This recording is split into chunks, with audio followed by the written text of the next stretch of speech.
Hello. Hello, friends. What's up, y'all? Welcome, welcome. Yeah. We got hella. All right. We got hella Someone was stuff in the car. If y'all could go ahead and mute your mics if you're not actively talking. Aaron, I just changed it so people can't unmute themselves. So Okay, thank you. Always a pro, Gina. I got you. It's like riding a bike, even though I'm on the break. It's like, oh my God, I know. Here we go again. All right. I'm connected 2 times. There you go. And you got co-host privileges on all of. Hi, everyone. Oh, look at Pia's up in the car. Y'all better drive safe. All right, we got Peter's kettle corn. Oh, yeah. what's up, y'all? Hi, Nika. Long time. Desi's over here working out. Multitasking. Always hustling. I love it. All right, cool, y'all. Well, we are recording this for future review, but welcome, y'all. This is Seed Network's first procurement workshop. We're really happy to have y'all.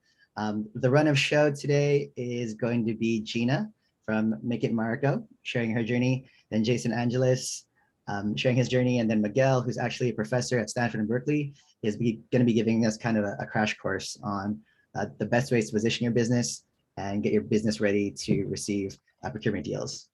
So with that, we're going to put Gina in the spotlight and let her take it away. Thank you, Gina. Oh, hello, everyone. Maybe before we start, can we just do a little icebreaker in the chat? If folks can just, like, obviously y'all came to this workshop for a reason. So if you could just put like your name, maybe your city, your call, or maybe like your name and your business, and then like, what is it you wanted to learn today? What is the challenge that you wanted to solve or what you want to take away so that Jason, Miguel, and I can make sure to address that. So let us know. We want to make sure this is useful for you and you're getting out of it what you want. So put it in the chat. Let us know your name, your business, and what you want to take away today. Okay, hold on. I'm going to mute somebody. Okay, there we go. Cool. So yeah, put it in the chat. Let us know what you want to learn, what you want to take away, and what your business is. Because also, like, I want to make sure to tailor to you as well. So I'll wait for everyone to put that in, and I'll also share my screen so we can get this going. Okay, hold on.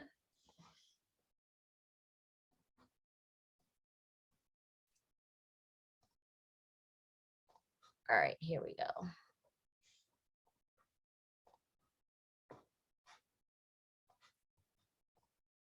Okay, can y'all see my screen? That's good. Okay, cool. Let me just make sure. I still want to see all y'all's faces and your chat box. Okay, cool. Thanks, Desi. Bar Kitchen, how to get bigger gigs. Okay, yes, thank you, Selena. Folks, keep putting in the chat what you want to learn, and then I'll go ahead and just get started. Great. Okay, so translate opportunities. Okay, so I'm Gina Rosales. We're here talking about landing big clients, getting corporate gigs, all the good stuff. So I'm Gina Mariko Rosales. My personal mission in life is to create magical, meaningful moments that remind us of the beauty and interconnectedness of life. That's my personal mission, and it's relevant to my mission of my company, Make It Mariko. We're an event planning agency. Our mission is to curate magical, meaningful moments for the community. Tip number 1, you need a mission statement. If you don't have a mission statement as a company, make sure you have one. This is hella critical to the work that you're going to do and how you position yourself to the clients you're pitching to. So make sure you have one and check it all the time to make sure it's still accurate. So before I get going with some tips, I just want to share, get on my soapbox for a second and share some reminders with y'all. First reminder for me is pitching to clients, pitching to any corporate group is dreaming.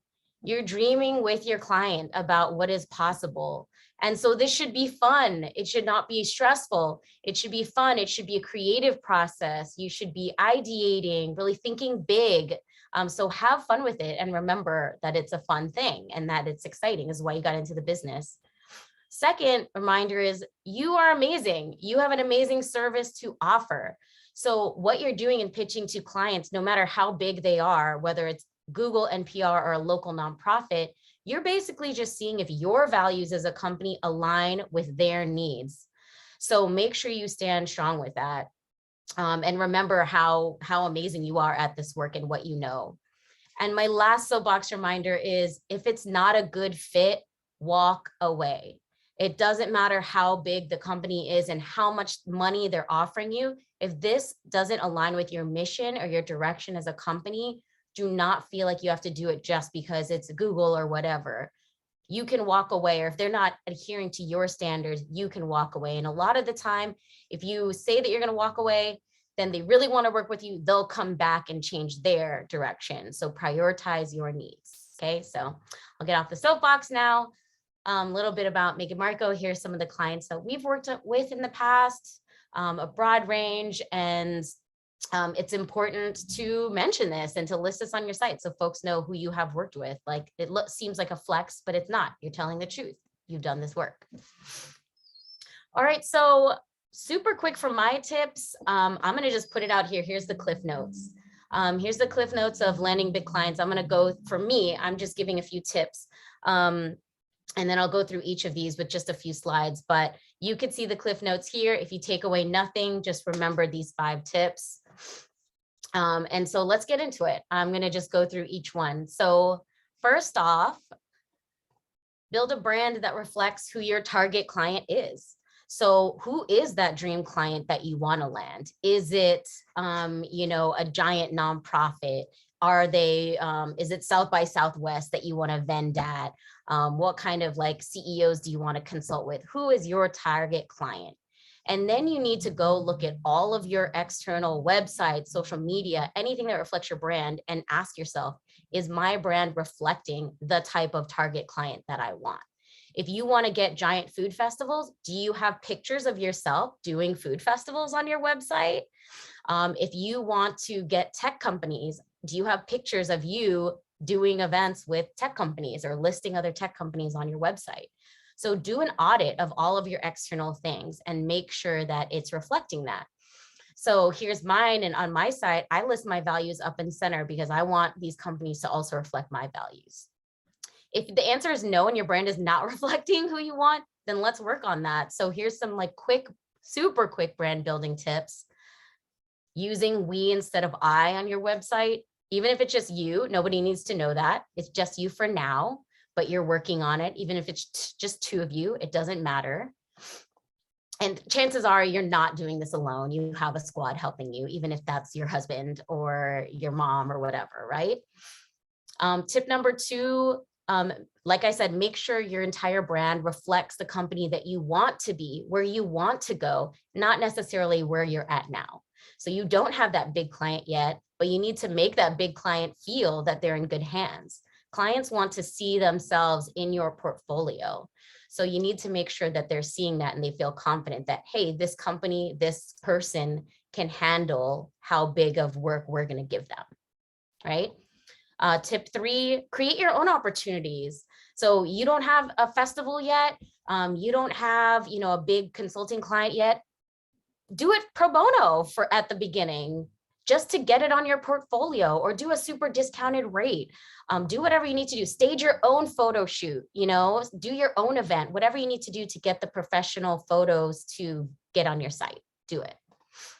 And then last, use professional photography and invest in good graphic design. This is so critical. Your site needs to be super polished.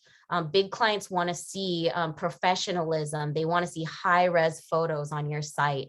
Hire somebody, ask a friend to make sure it looks super professional. If you don't have a designer, you can hire one of mine. Here are 2 amazing Pinay designers that I work with that have designed so many logos for me and presentation templates and Instagram templates. So feel free to hire one of them. My second tip is just make sure your portfolio has case studies, again, that represent the type of client you want to get. So show you're already doing the work. Here's a snapshot from my website where I show past corporate clients because I wanted more corporate clients. So here I am, I did case studies on every corporate client that I have worked with to really showcase them and say, hey, look, I worked with venture capitalists. I did a venture capitalist startup conference. I worked at the US Open at Pebble Beach. I worked with Google, so like, hey, you can trust me. So showcase that front and center. Make sure your biggest clients, those clients are on there and you're doing case studies to showcase. They want to see themselves there, right? So really work on that portfolio, and your Instagram should be the same. Instagram is basically a snippet portfolio. Again, and so a lot of people are like, I don't have these events yet. I'm still building. Well, utilize your network. So people say networking all the time. I mean, I hate that word so much, but tapping your network is so critical. First year of Make It Mariko's business was all from referrals in my direct network, my circle of friends, my past contacts. And LinkedIn, it works. It actually works. If your target client is Salesforce, go on LinkedIn and search your network and see anyone that you know that works at Salesforce, even if they're a janitor or an entry-level job. They have access to the Salesforce internal contacts list, so they can look up who the marketing director is or the administration or the events manager, and then get you in contact with them. So it's all about the 6 degrees of separation. But you have to know who your target audience is and what your ask is. What are you asking them? Hey, I want to get on your diversity supplier list because that's a thing. Or, hey, are you looking for any food truck vendors for events coming up? So that's how you can find the contacts you need without knowing them directly. Or message them on Instagram or message them on Facebook. Actually do all of those things at the same time and see what bites. I'm sure you know somebody that knows somebody that knows the director of sales at Salesforce, and you can get hooked up. Obviously, create a kick-ass pitch deck. Make sure it's personalized. I can't stress enough about personalizing. This is an example of a pitch deck that I made for NPR. We worked with NPR last year. That was crazy. I got that through a referral, but it's personalized. I put my logo on this. I'm using photos from their past events to showcase that I am doing research. I'm personalizing it. I'm also telling them about myself and my company, throwing in some flexes about what we're good at, what we do. I'm even putting my community work, like event accessibility, about being a suicide a counselor, about being trauma informed, and then throwing in some flexes, like I was featured in Forbes. I used to work at Google. So, throw those flexes in, whatever it is. It's not a flex because it's the truth. You did this. So showcase it, right? And then again, showcase those case studies. Show them what you're doing and that you can do this, that you've designed, you've worked with big names, you're getting positive feedback, and show visuals as much as possible. People really bite off of visuals. So make sure your photos are great. Jason will talk about it all day. He's got amazing photos for all of his companies. And showcase a diversity of work. So I always put multiple kinds of events that I do and their flexes. My client's event got featured in the New York Times. Was I responsible for getting that press? Hell no, but they got it. So I'm going to flex it. It doesn't matter. That was part of the event. And just showcasing all kinds of things. So your deck really needs to be personalized and tailored and be creative about it, So even for me, let me skip these. I'm a woman of color and I think that's a pro. And I use this to showcase why I would be good at helping NPR diversify their events because they told me that was important. So I already threw ideas in the deck about how I can help diversify their event and why I would be good at doing this for them. And I even threw out some potential partners. Do I have connects with these partners yet? No. Am I confident that I could get them, especially if I'm offering them money and exposure? Hell yeah. So it's just the idea. And you don't need to be worried that oh, they're going to steal my ideas and just do it. You need to feel confident in yourself that no one can do it the way that you can. So you're just pitching amazing ideas and letting them see you as the partner already, so they want to bring you on board.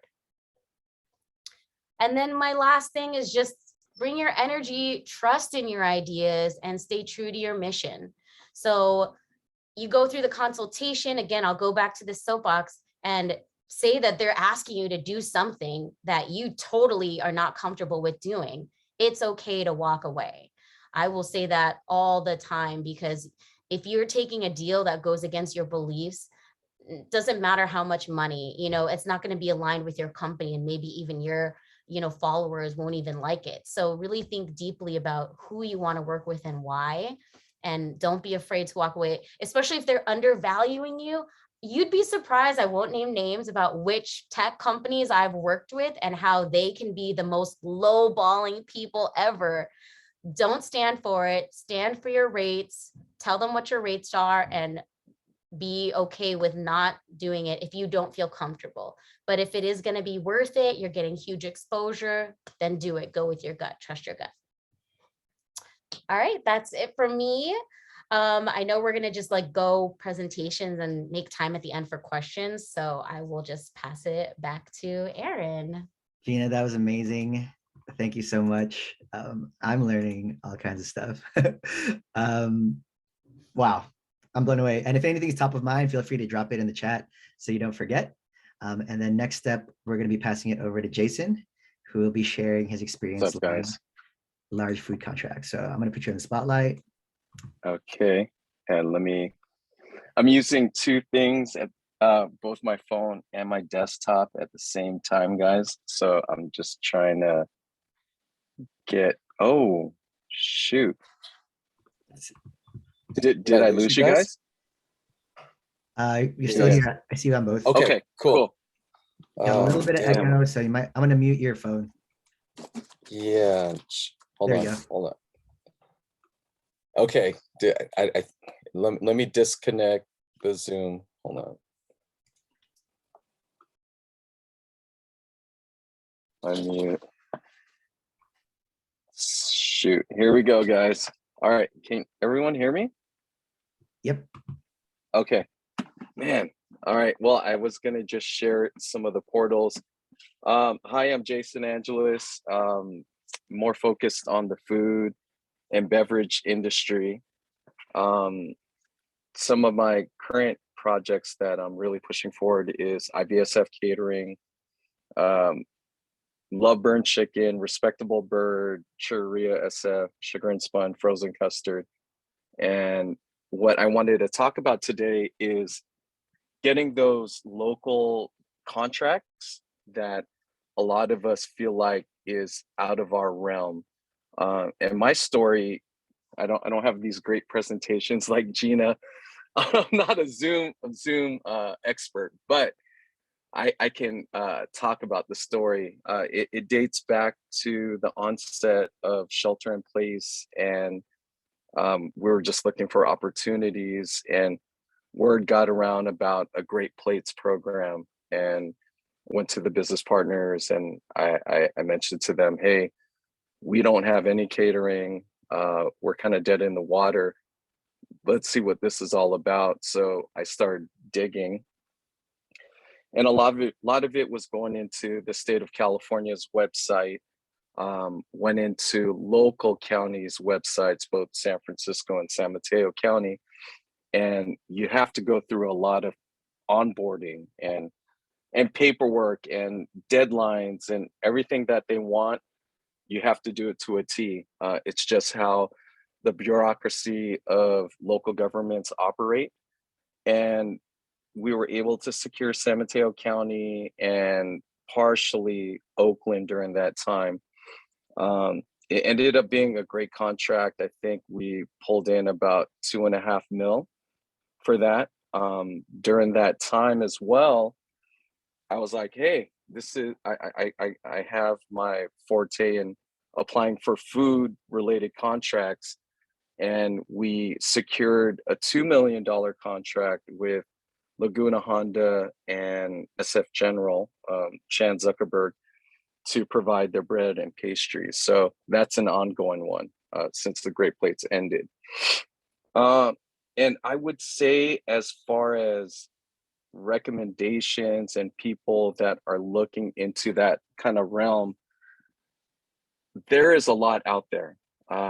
If you go to sfcitypartner.sfgov.org, which I wanted to show you guys, there's a range of things from food to pavement to tree cutting to social services.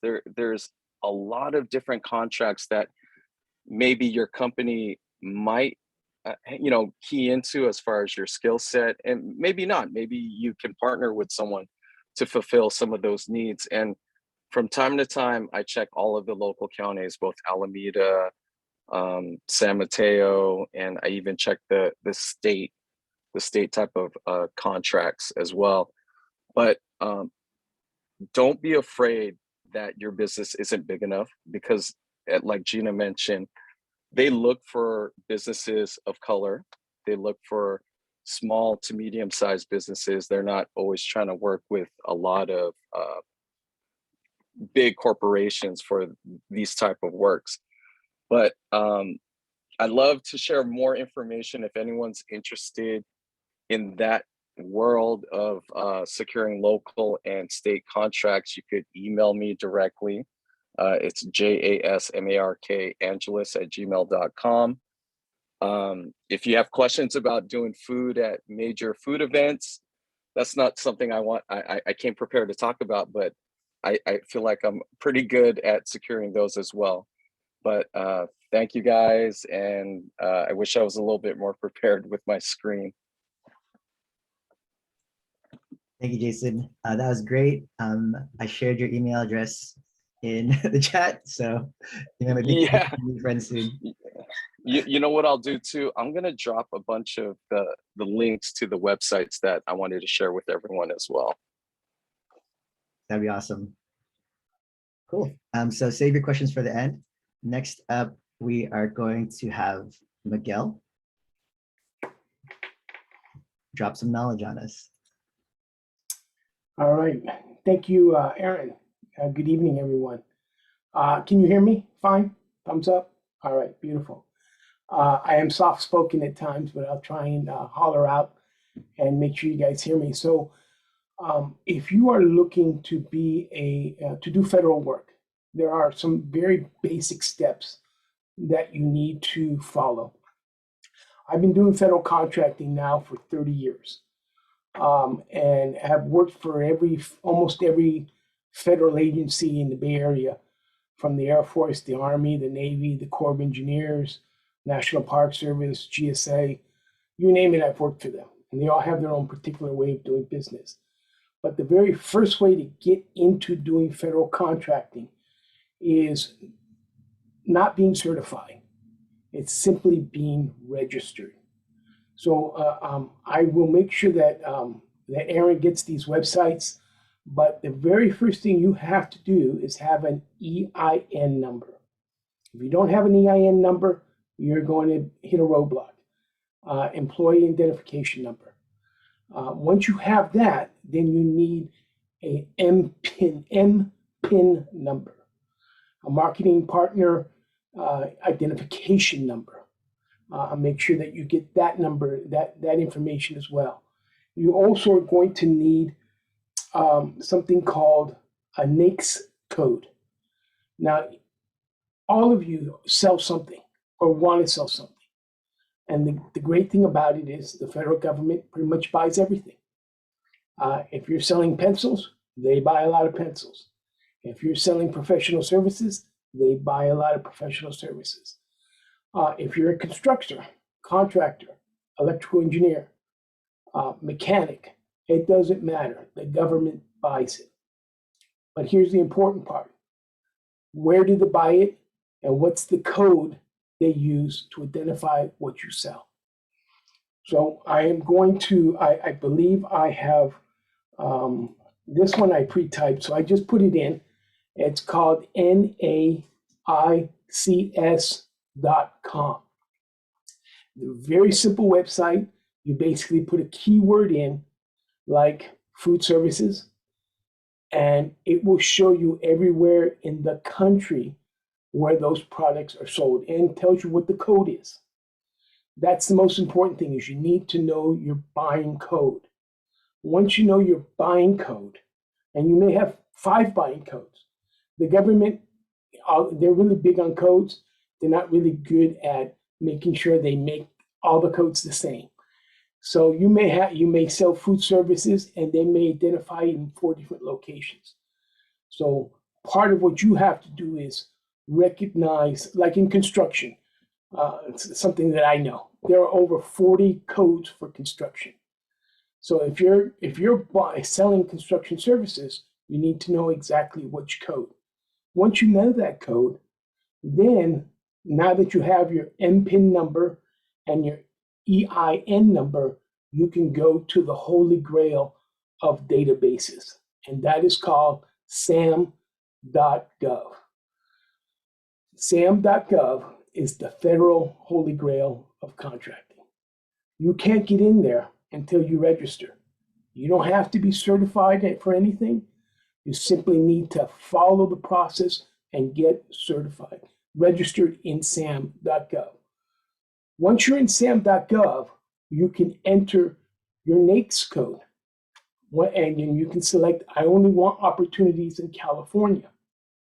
When you enter your NAICS code, you go into California, and next thing you know, there are pages and pages of opportunity that are available to you. And then you can decide, do you want to work in Southern California, Northern California? Who's buying what you're selling? And this is how you start to develop your database of understanding who's buying what you sell and when do they buy it, because there's a pattern to it. And following the federal pattern is really important for your strategy, so you can create your backlog, make sure you always have work going all the time. One thing that's very unusual about the federal government is their first quarter, the first quarter of every government year starts in October, and their last quarter ends in September. 90% of what they sell, the government buys, happens between May and September. There's nothing, as you know, Congress is nothing like a deadline to get things done. The same with the federal government. Nothing like losing the money from the budget to get things to be bought. And so the majority of things that are bought happen in August, September, and so you need to be prepared. In those months, that's when you should be looking for opportunities that will be purchased in September and will carry you for the next 3 or 4 months. So it's a constant tracking and constant looking. Now, one of the main things that you want to always remember is, who is your best friend when it comes to marketing your business? Now this is where it gets a little complicated, but I'll try and dumb it down a little bit. And that is something called the House Appropriations Bill. Every year, Congress puts together what they're going to buy. And your congressman, who you should know intimately, knows exactly what they're buying. And if your congressman is not putting a budget for what you're selling, that is what their job is, to make sure that they put money in the budget for the things that you want to sell. And that's how you create the opportunity for procurement within your home district. Your congressmen and the representatives that work for you, that is their job. Very few people understand that portion of the business, that is critical in making sure that you're benefiting from what? Your tax dollars. Your tax dollars finance the purchasing for the government. Make sure you get back to what you put in. And that's a great way to do it. One of the things that Jason, who was so eloquent in his presentation, forgot to mention about San Francisco Partner. Getting registered, but more importantly, getting certified. Because as a local business enterprise in San Francisco, you get 10% bid preference against all the other competition. So unless you're certified, you get treated like everybody else. If you're a local San Francisco business, not necessarily living in San Francisco, but have your business in San Francisco, you are entitled to a 10% preference. You can be 9% higher and still get the job. So it's an important distinction. I've had the honor and the pleasure of being the chair of the local business enterprise committee as appointed by former Mayor Lee to chair that committee. And so there's no bigger opportunity. San Francisco buys over $400 million worth of construction products every year and services. They buy a lot of food. They buy a lot of professional services. They buy a lot of consulting. They buy a lot of marketing. And all that is available to you, even if you're not registered in San Francisco. But if you're certified, you get such a leg up on the competition. It's a great opportunity to enter into public procurement. Federal procurement is very good. I've done it for 30 years, done very well. But there's something that you always have to remember when it comes to the federal government. It's like your taxes. If you don't cross the T and dot the I properly, it can be construed as and misinterpreted as you were trying to default the government. So you need to be very careful when you certify yourself with the federal government, because it can be construed as wire fraud and mail fraud. So a lot of risk when you're doing work for the federal government. There are things that you need to be very diligent about. Back in the old days, if you were behind on your taxes, they didn't really care. Now, they're not going to give you a federal contract if you're behind on your taxes. So live right, eat well, and pay your taxes. And then you'll be able to benefit from federal contract. You can do extremely well. I would caution all of you not to get certified as an 8A contractor until you know how to do federal contracting. Learn the process. Those of you that don't know what 8A is, 8A is Chapter 8, Section A of the Small Administration Code, SBA. That is a social and economic small business program where they will literally give you contracts that you will negotiate with the government for a period of 9 years. So for 9 years, you could feed at the table by yourself, sole source.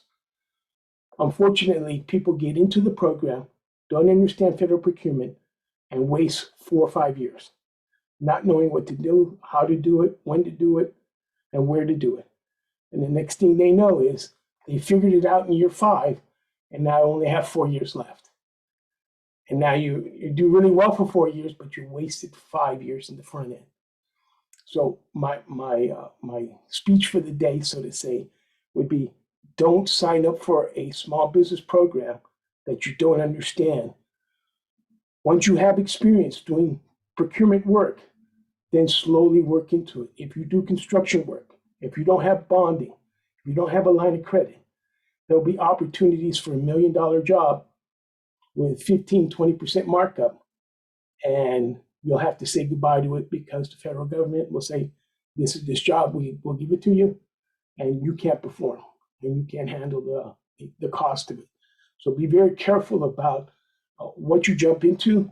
But all I would say is the opportunities are outstanding. Construction for the next 10 years is on a skyward trajectory. The federal government is going to be spending a lot of money in the next 5 years. If you haven't tapped into it, whether you're a constructor, a professional service provider, a marketer, a writer, a food service provider, you're missing out on fantastic opportunities. But be careful of where you step, because it can be a minefield. And go cautiously, but aggressive, right? And with that, I'll leave some time for questions. Thank you, Aaron. Thank you, Miguel. That was awesome. I think the first question people have is, was that 8, like the number 8 and then the letter A? Yes. And then what was the code? I'm trying to Google it for us right now. So the code, the place where you find the code is NAI Gotcha. Okay, so that will pull up a database and you just type in keywords. When you type in that keyword, it will drill down into the codes. So it's like your social security number. You gotta know your code. If you don't know your code, you're not in the game. Okay. Somebody asks you what your code is, it just right off the top of your head, 237799. That's my code. I don't even know my anniversary date, but I know my code. All right, we've got some questions in the chat, and any of our speakers, feel free to just jump in and unmute. This is our open Q&A section. And Selena asks, what exactly does being certified mean in regards to a food business? So if we're talking about San Francisco and San Francisco partner, as Jason brought out, you're not certified for a food business. You're certified as a small local business. So there'll be multiple different codes in San Francisco website, but you need to be certified as an LBE, local business enterprise, and then you can select the code you want to be.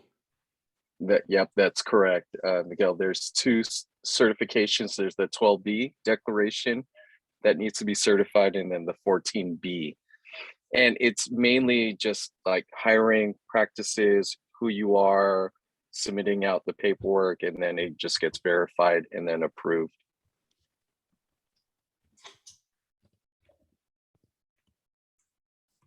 All right. Next question is from Marissa. For construction, how do you know which NAICS code to choose from, since there are so many to choose from? So if she wants to follow up, well, what industry is she? General contractor or is she a specialty contractor?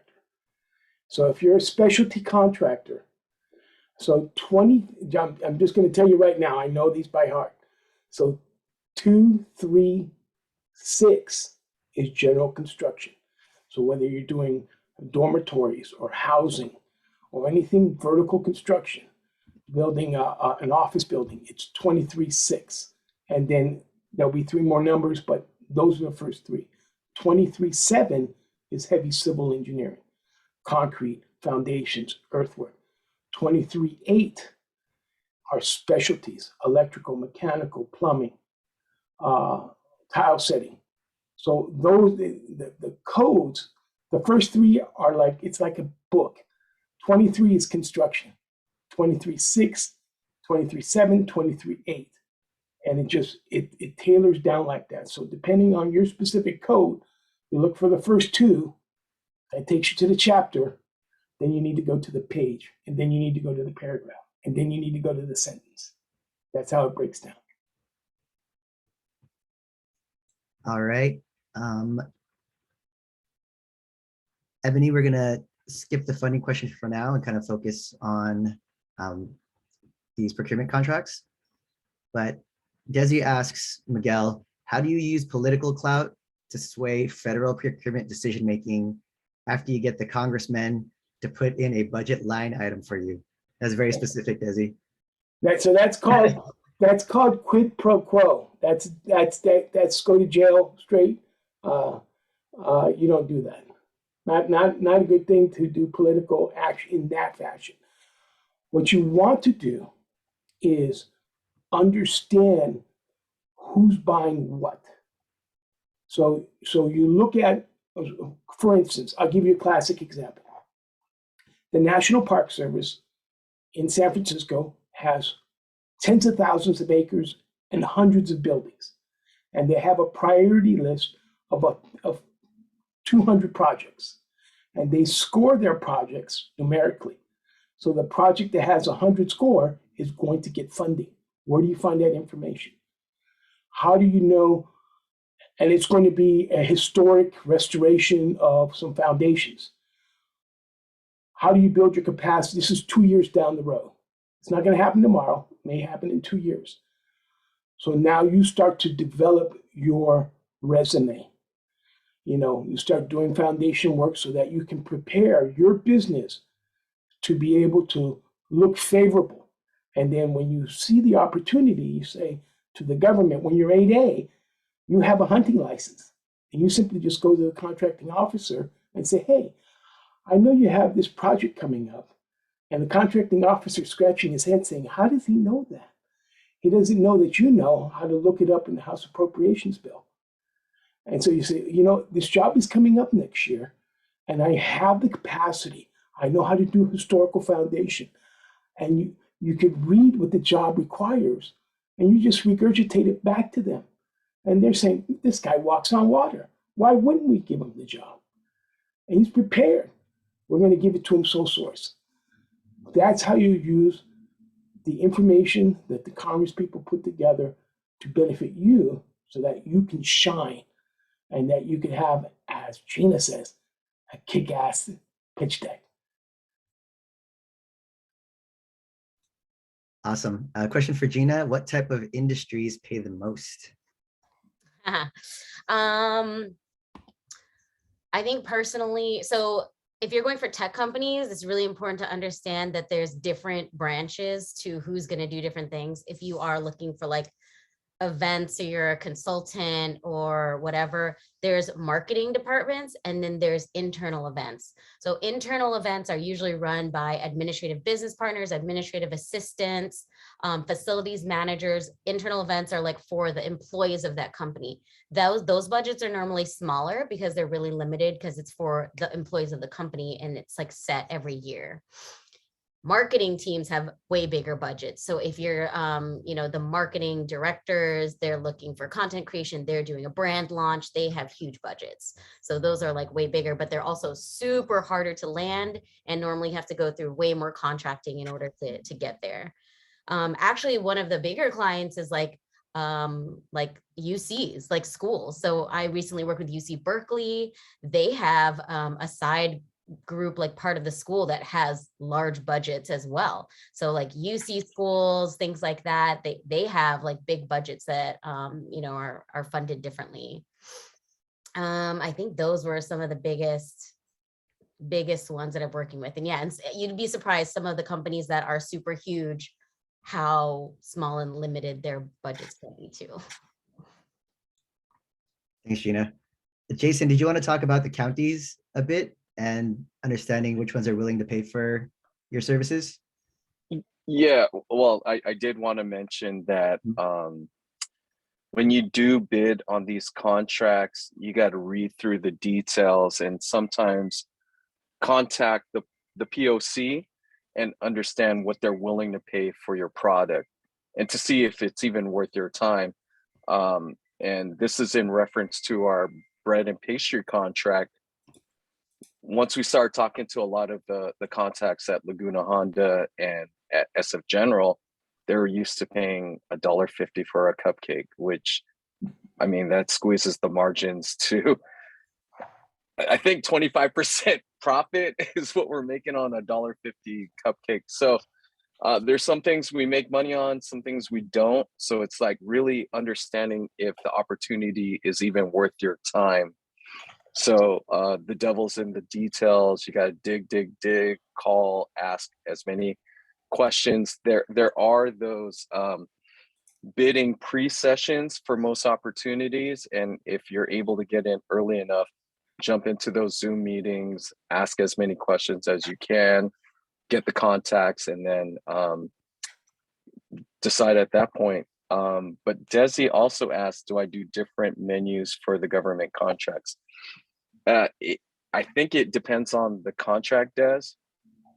For the actual food and package type of food opportunities, yeah, we pitched, this is what we would do for the Asian community. This is what we would do for the Latino community. This is what we would do with this budget. And in its scale, if we were allocated a little bit more per person, this is what we would be able to offer. So it all depends. I hope that answers that question, Des. Thanks, Jason. Taisha asks, can you receive government contracts if you work for the state? As an employee? Taisha? If you're an employee for the state, So one of the things when you are certifying yourself for a small business, so you can do any contract for the government as long as you're not certifying you're a small business. Why? Because when you certify as a small business, you are telling the government that you are engaged in this activity the majority of your time. If you have an outside source of income like a regular job, then you would be potentially what they call not being truthful on your application. So if you want to compete without doing a small business program, then yes, you can do that. But the moment that you go in and say, I'm engaged as a small business and the majority of my time is spent in this small business, and in fact you are not, you're potentially going down an extremely slippery slope. I noticed a question about line of credit and cash flow and working for the federal government. And so there's two basic principles on a line of credit for construction. Line of credit goes hand in hand with your bonding capacity. You can't have bonding capacity if you don't have a line of credit. And you can't have a line of credit unless you have bonding capacity. So they both go hand in hand. But the great thing about the federal government is they pay the bills on time. They pay normally within 7 to 10 days, period. So working for the federal government is not, if you do the paperwork right, you can get paid within a week of submitting an invoice. It's all electronic, straight into the bank account. You don't have to wait for a check.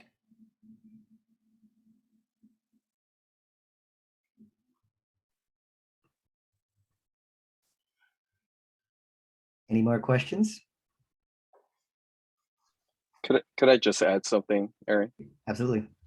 When it comes to these state and local government bidding opportunities, and maybe you could address this to Miguel, but it is printing a lot of paper, filling out a lot of forms, and just going over it 3 or 4 times, making sure that you did everything correctly, because your bid package can get rejected if you put a wrong date, you didn't sign something, or forgot to initial a section. So make sure to triple check it 5 times over. There's no question that it used to be worse, Jason, trust me. The paperwork was, if you forgot an initial, somebody would protest and then you were out. So it's gotten a lot better. But what I see a question here about DUNS. So one thing about the federal DUNS number. So one thing about the federal government, they like to switch it up on you. And so DUNS numbers are being retired. And within the next 6 months, there will be no such thing as a DUNS number.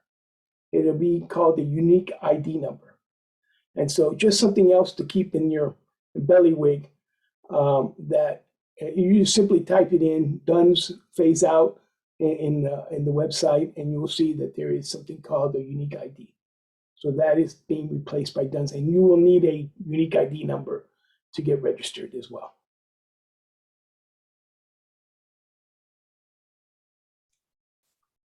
Jason, you ever use a third-party service to help you apply for these things? No, I didn't actually. It was more or less just learning as I go. I would get to one point and say, hey, you don't have this certification, figure out how to get certified, and then push to the next step. So it was a lot of trial and error. One thing I didn't mention, but at the onset of the pandemic, I also launched a mask company. So we were trying to figure out how to sell masks to the state of California. So I got certified for California with my mask company as well. And I went through that route. So if you guys have questions with that and doing state level type of deals, I even applied for a couple of other states. I think Georgia was one that I applied for. I mean, there's opportunities across the United States if your product ships well. You know, maybe it's a drop ship and things of that nature. There was a question from a writer, Aaron. And one thing that I would recommend that the federal government has a lot of major prime contractors. So if you don't think you're ready to be a prime contractor, you could be a subconsultant. And so one thing that writers have a great advantage of is, you may write for grants, but there's a lot of small businesses that don't know how to write to save their life. And a lot of proposals require extensive writing. So they require you to describe your past performance, prescribe your technical approach, to describe your how you're going to do, how you're going to schedule it, how you're going to put the cost together. That's all a narrative, writing a story. And a lot of small construction companies don't have that talent. And I personally have used professional service writings, and those proposals usually cost me between $10,000 and $15,000 for one opportunity. It can be a very lucrative market, and you don't have to work for the federal government directly. There's so many sub-levels of people needing services that are working for the government but need support, supportive staff, and supportive opportunities. So you can venture into federal contracting at a subcontracting, subconsultant level as well. Does anybody have questions about their specific business type? And maybe these gurus can unlock some answers for you.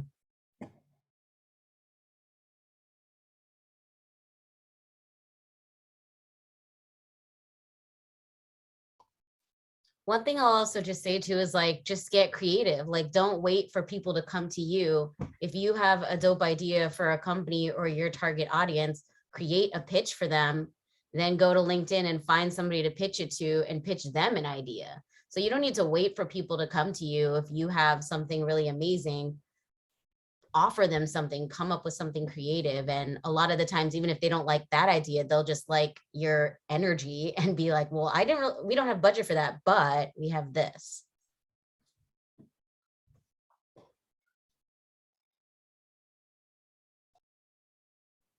The federal government calls that unsolicited proposals, and they take them all the time.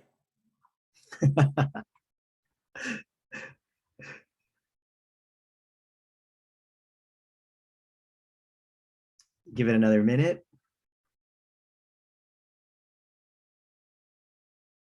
Go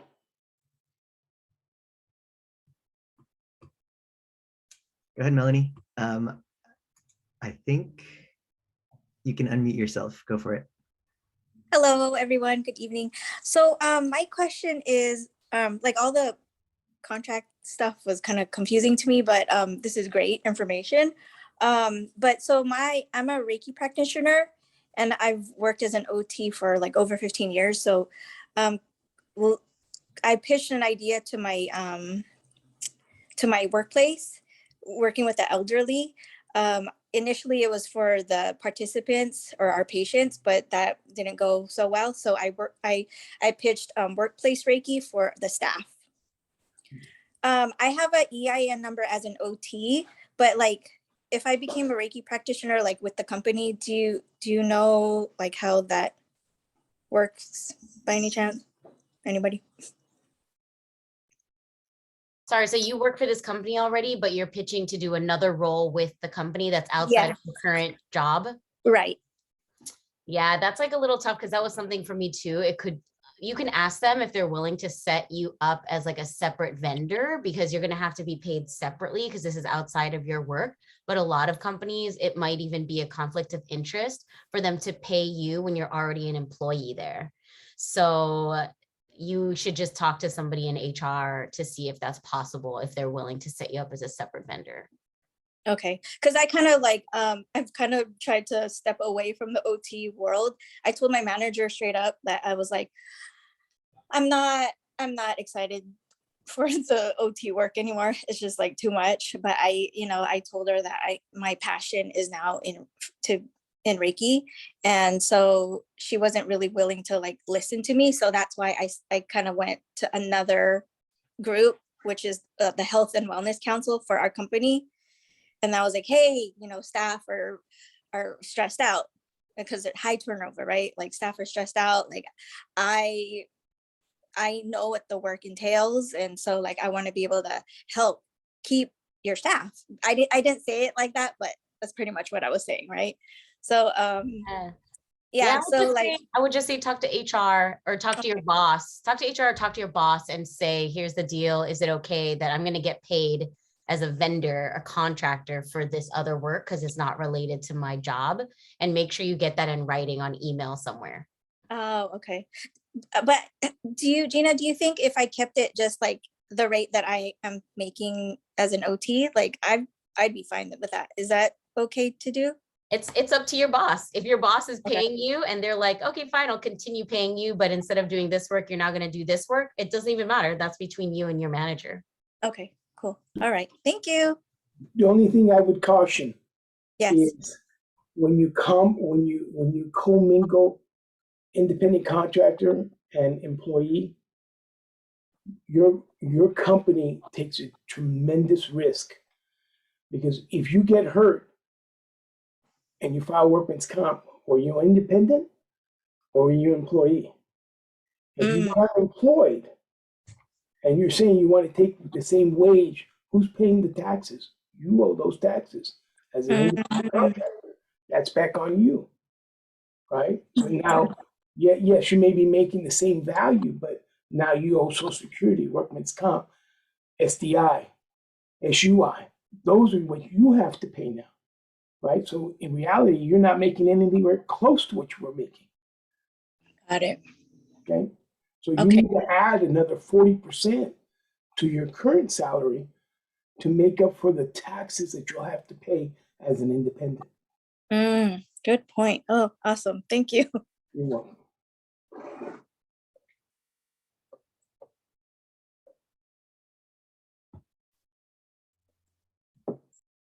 Anyone else?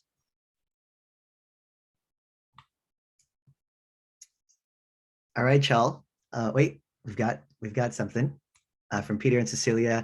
Our store has slowed down significantly, and we are looking for ways to boost our prepackaged sales.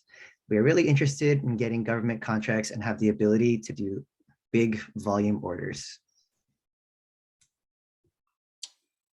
So if you're looking, so Peter, you're right in the middle of the screen there, so that I can talk to you directly. So Peter, I'm not sure what you sell, but the first thing you need to do is know the code. Find your code, okay? Then see, because food services, like the Army, hey, if they're looking for something, a snack or something that they can sell, or they commission for the Army, they're going to buy it in bulk, but it's going to come from a center. It's going to come from Alabama, where they buy food services. So even though you're selling nationally or just in the state of California, you got to know who's buying that product. And the key with the government is they store that information. So once you find your code, you'll see, oh man, they always buy that from Alabama. And they buy it from this contracting office. So you start tracking that religiously, and you'll see when the next opportunity comes, and you'll be able to track it that way. The pencil buyer for the government is always the pencil buyer. It always comes from the same office. And so they have a pattern, and they don't switch it around and have somebody in Oregon buy pencils when they have the pencil market all figured out in Nebraska, right? Some congressman said, we are always going to buy pencils from Nebraska. And that's the way it's going to be. That's what they do. And they hone it in, and they capture work for their people in their home state. So find out exactly who's buying what you sell, and then zone in on that. And then you can see when they sell it, and then you start to do your pre-marketing, your unsolicited. Hey, by the way, this is the product we have.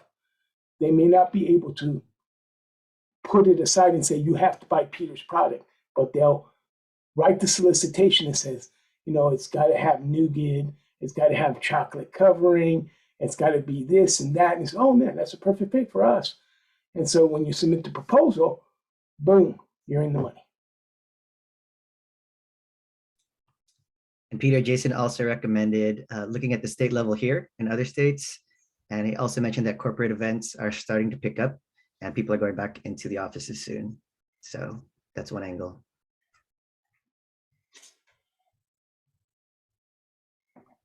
All right, y'all. I think we're wrapping up here.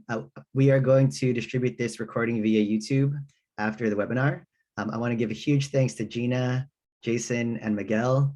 Super knowledgeable. We really, really appreciate the information. So it's great to see everybody here. Stay tapped in. And if you all need any help, don't be afraid to reach out. But thanks, everybody. Thanks, Aaron. Have a good week, everyone. Bye. Thank you, guys. I just say don't hesitate to reach out if you guys have any questions. Bye. Bye. Bye.